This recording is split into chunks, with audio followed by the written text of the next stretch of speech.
Tepangkeun Abi Fadil. Tepangkeun nami Abi Ridho. Tepangkeun Abi Ajril. Abi Ilyas. Tepangkeun nami Abi Rafa. Tepangkeun Abi Mail. Tepangkeun nama Abi Ajulia. Tepangkeun nama Abi Siti Lestari. Abi Gayo. Abi Jahwa. Abi Suci. Assalamualaikum warahmatullahi wabarakatuh. Waalaikumsalam warahmatullahi wabarakatuh. Jadi adik-adik di sini juga peninggalan ya. Di Cangkuang itu ada dua peninggalan, Hindu dan Islam. Kalau Hindu abad 8 ada di Cangkuang, kalau Islam abad 17 adanya makam Eyang pada Malik Muhammad dan komplek rumah Pulau ya. Jadi Bapak kan jelaskan semuanya. Kenapa dijelasin semuanya? Karena Candi Cangkuang dengan rumah adat itu satu paket ya. Jadi Candi Cangkuang ini pertama diketemukannya oleh seorang ahli arkeologi Islam yang bernama Bapak Upa Canasasmita. Nah, beliau juga membaca buku kuno karangan tulang dana yang bernama Potterman. Nah, buku itu yang berjudul No Klan Batapedenesa. Di buku itu tertulis di Cangkuang ada dua peninggalan, Arca Dewa Siwa dengan makam Eyang pada Malik Muhammad. Jadi di buku itu ya dua peninggalan Hindu dengan Islam. Hindu abad 8 ada Candi Cangkuang, Islam abad 17 adanya makam Eyang pada Malik Muhammad. Nah, Candi Cangkuang ini ditemukannya oleh seorang ahli arkeologi Islam ya yang bernama Bapak Upa Canasasmita. Nah, beliau juga membaca buku kuno karangan tulang dana yang bernama Potterman. Nah, buku itu yang berjudul No Klan Batapedenesa. Di buku itu tertulis di Cangkuang ada peninggalan Arca Dewa Siwa dengan makam pada Malik Muhammad. Jadi adik-adik di buku itu membilang mengenai candi ya, cuma ada Arca Dewa Siwa dengan makam Malik Muhammad ditemukannya pada tanggal 1966. Namun waktu itu Bapak Upa merasa penasaran kenapa ada Arca Dewa Siwa dengan makam Malik Muhammad. Kalau Siwa kan agama Hindu ya, Malik Muhammad Muslim. Nah, 67 dan 8 Bapak Upa itu dengan timnya datang ke sini untuk mengadakan penelitian, penggalian dan pencarian batu. Waktu penelitian pencarian fondasi candi kebetulan ditemukan di sebelah makam Eyang pada Malik Muhammad yang berukuran 4,5 kali 4 meter persegi dan batu-batu candi yang ditemukan cuma ada 40%. Jadi yang 40 itu juga oleh masyarakat di sini sudah dipakai misalnya kuburan dan karena masyarakat di sini nggak tahu adanya candi. Jadi yang tahu masyarakat di sini cuma ada Arca Dewa Siwa bergerak di sekitar makam Eyang pada Malik Muhammad. Nah, waktu itu Bapak Uka mengatakan proses pemugaran. Jadi Candi Cangkuang ini 7476 disebar lagi, batu asli cuma 40%, yang 60% batu cetakan. Nah, Candi Cangkuang ini dipugar bentuk seperti ini baru diperkirakan aja. Nah, Candi Cangkuang ini punya ukuran panjang dan lebar 4,5 kali 4 meter persegi dan tingginya 8 meter setengah. Nah, sesudah candi dipugar, Arca Dewa Siwa yang bergeletak di sebelah makam Malik Muhammad sekarang dimasukkan ke dalam candi ya. Jadi dimasukkan ke dalam candi untuk menutup sumur.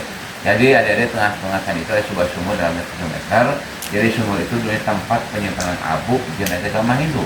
Nah, sekarang ditutup dengan Arca Dewa Siwa karena nggak diaktif lagi untuk penyimpanan abu. Namun Candi Cangkuang ini sampai sekarang belum tuntas peninggalan kerajaan mana dan siapa karena prasasti belum ditemukan. Namun para ahli arkeologi memutuskan bahwa Candi Cangkuang ini peninggalan Hindu abad ke-8 terbuat dari batu khusus untuk sembahyang dan bersengaja.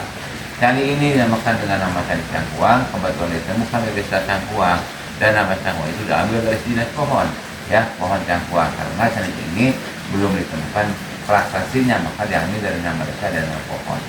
Nah, itu tentang Candi Cangkuang. Sekarang tentang makam Eyang pada Malik Muhammad.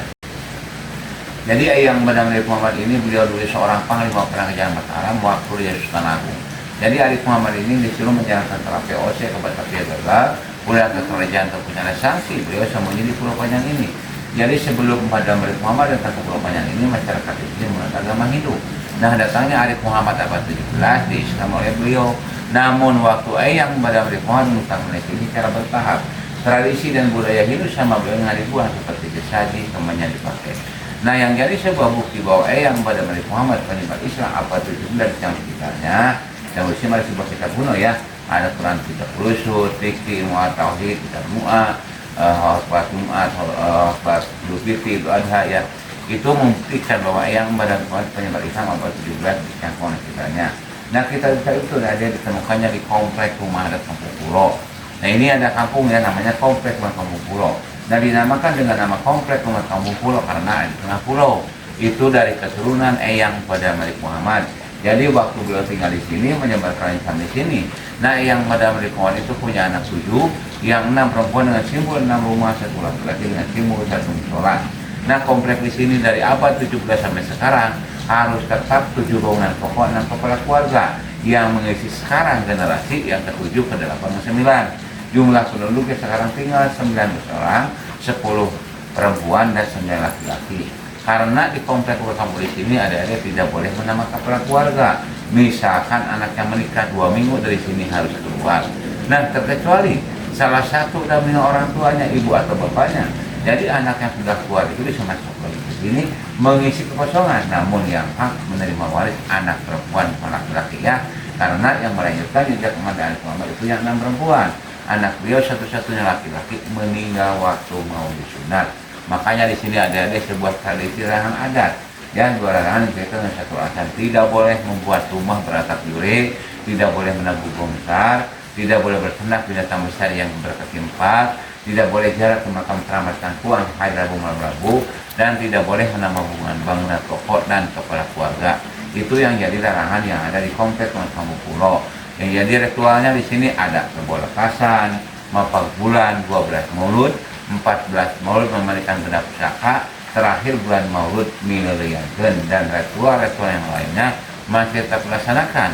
Karena dulu waktu umat Muhammad yang berpamitan di sini, tradisi budaya ini sama beliau dipakai, makanya sama kami yang tinggal di sini masih tetap dipertahankan dan masih tetap dilaksanakan. Kalau luas pulau panjang sekitar 7,5, kalau dari Tangkuang sekitar 25 hektar. Adanya komplek makam di sini itu dari abad 17 ya, sudah Eyang Mbah Arif Muhammad datang di sini. Bapak, naon tidak boleh utama masyarakat di Samudurun teh Kampung Pulo teh masyarakat. Jadi utama masyarakat Kampung Pulo menghendaknya bertani.